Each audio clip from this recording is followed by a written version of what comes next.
Hello everyone, I'm wrfchem. Welcome to this training video. Until now we have discussed about how to run wrfchem source utility and make emissions data. I am in the directory of wrfchem source, and you can see that our outputs, the wrfchem source outputs, have been generated successfully. Before going to the next step and run our WRF-Chem model, let's check out their sizes. These are the sizes of our wrfchem source outputs. You can see that they have they start from several hundreds of kilobytes to 1.4 megabytes. Actually, these three files, this file, the end of it is AB, and the other one BB, and this one G1 go-kart. These three files will be should be linked to your WRF run directory to continue the running process. So for linking these data, you can use the utility that I discussed about. This is the program that we use to set the input of our wrfchem source utility. You can use the same program to link these data to your WRF run directory. Before that, open it and make sure that you have linked your name list input here. Be sure that this address is correct.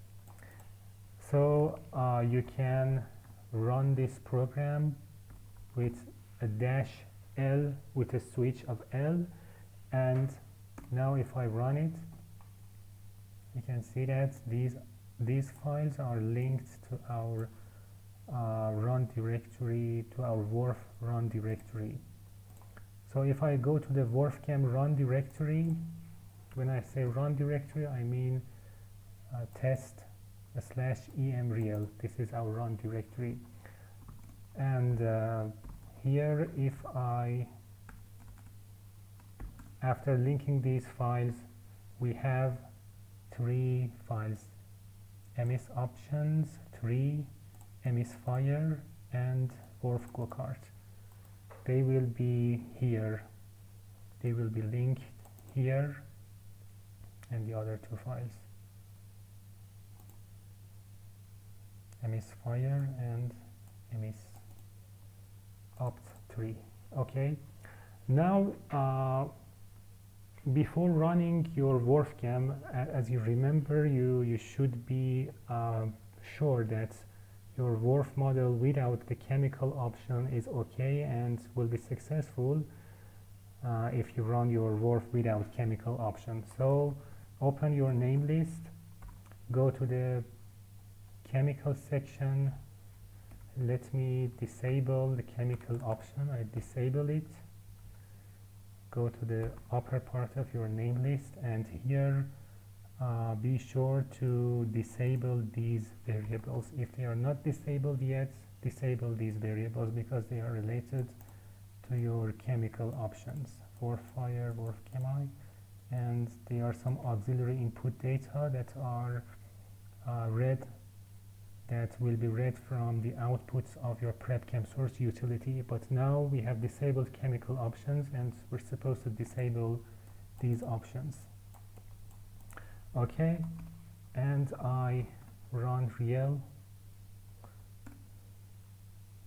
It was successful. You can see real was successful, and I run the WRF, and you can see that WRF is successfully running. So it means that you don't have any problem in your in running your WRF model without any chemical option. Okay, I just cancel it. Now I open my name list and I go to the chemical options, and I put here 3.301. For these variables, I recommend you to refer to the user guide and manual of the WRF model. There are comprehensive discussions over there. You can study and you can choose which options which suits you best. but for now you can use this name list. I will share this name list and you can use it as an example for your run. But before that,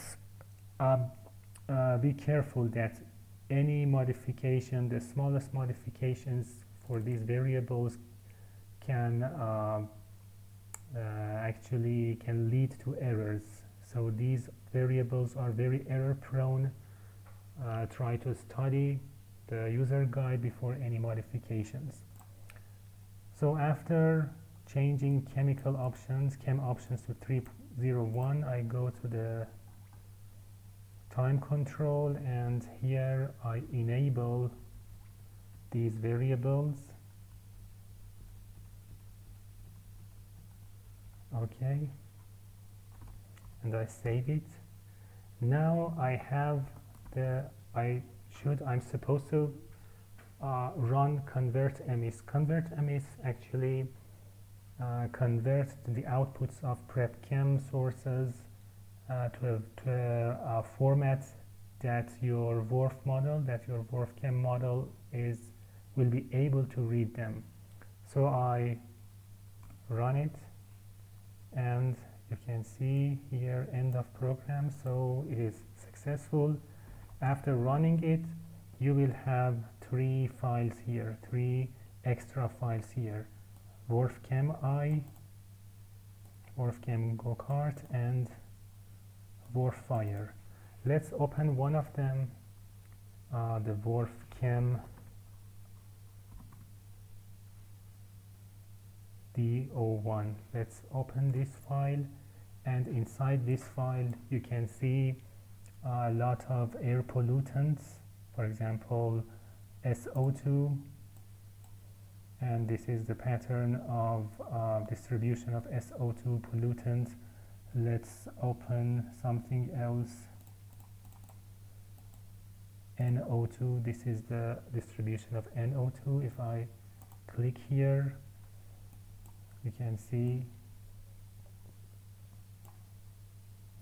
this is the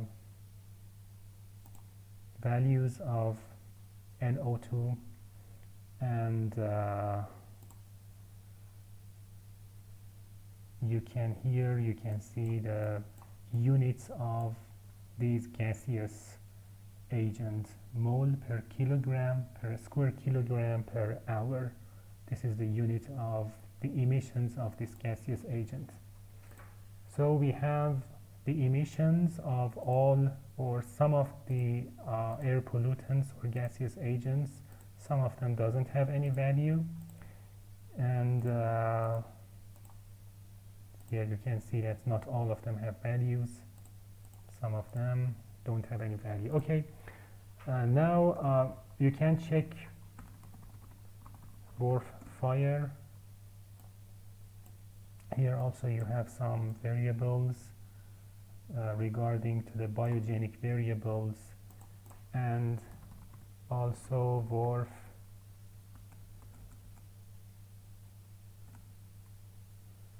wrf-chem go-kart.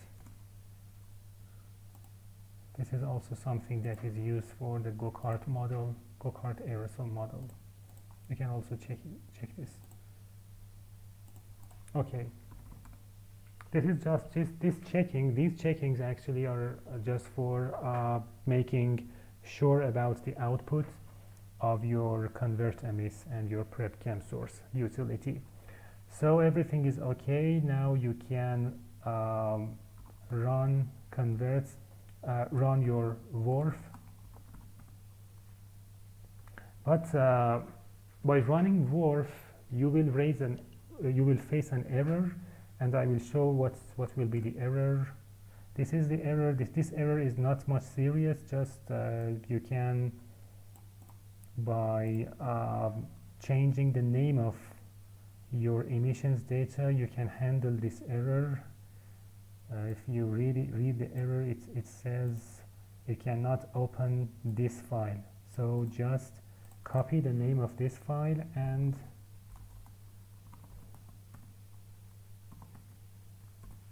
change your emissions data wrf-chem I-D01 to the new name, so your WRF-Chem model can read this file. Now run your WRF-Chem model.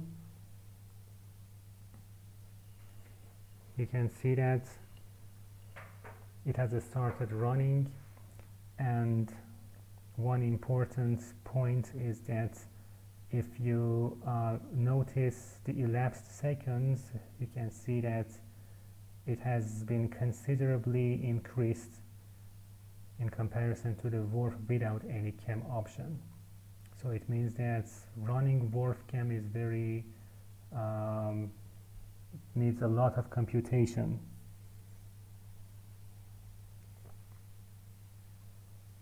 So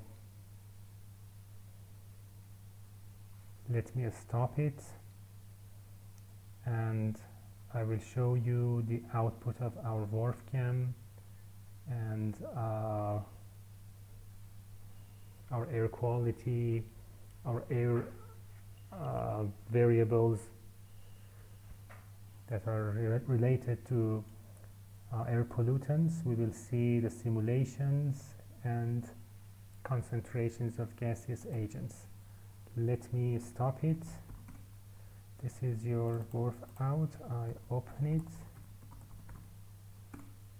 Inside your WRF out, let's say, let's open NO2. And this is the first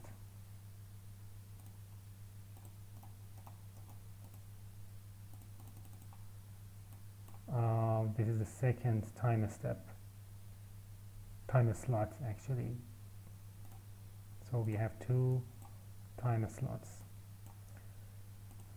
So this was running your WRF-Chem model, but there is a very important issue, and that is the boundary values of your air pollutants.